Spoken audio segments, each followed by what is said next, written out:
Obamacare or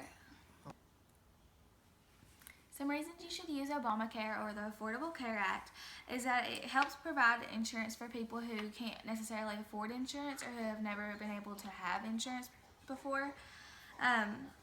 It ended the pre-existing condition law, which is where people who have a pre-existing health issue, if they ever have to switch insurance or move jobs, the insurance companies or Obamacare helps cover that where some insurances won't. It helps the lower class with providing themselves insurance and giving them something they can afford so that they can do scans or doctor's appointments that they need where they haven't been able to before. 16 million Americans obtained health insurance through the Affordable Care Act or Obamacare. There's no limits on care, so it covers all medical expenses and even prescriptions. More screenings are covered on the Affordable Care Act, and there's low prescription drug cost. So there's going to be lower cost on that, so it makes that a more affordable too for people who necessarily can't but have to have those prescriptions and those scans and doctor's visits. Okay, reasons that you shouldn't use the Affordable Care Act or Obamacare is that people have higher premiums and deductibles if you already have insurance, if you already have insurance, your deductibles and your premiums may be higher. You can be fined if you don't have insurance. So if you're not using the Obamacare and you don't have any insurance, you're going to be fined for that. Taxes are going up as a result of the Obamacare. The enrollment process of Obamacare is complicated and sometimes causes struggles with getting it.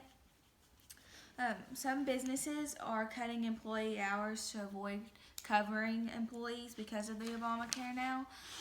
So they're cutting back their hours so they don't have to provide insurance and that they have to apply for the Obamacare. So Obamacare really helped out the lower class, but it's not really helping out the middle class or the upper class or people who already had insurances. It almost cost them rather than helping them. So there's a lot of good things, but there's a lot of bad things as well about it. Okay, so things that can be fixed about Obamacare and that need to be fixed so that it works properly, or changes that need to be made, that they can make the enrollment process a little bit easier for people and a little bit easier to understand and to do.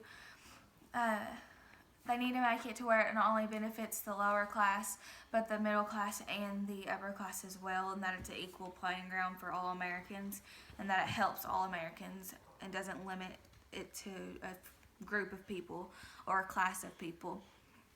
It needs to have lower premiums and deductible for people without the Affordable Care Act or Obamacare, and for people with it, or I don't know if they have any.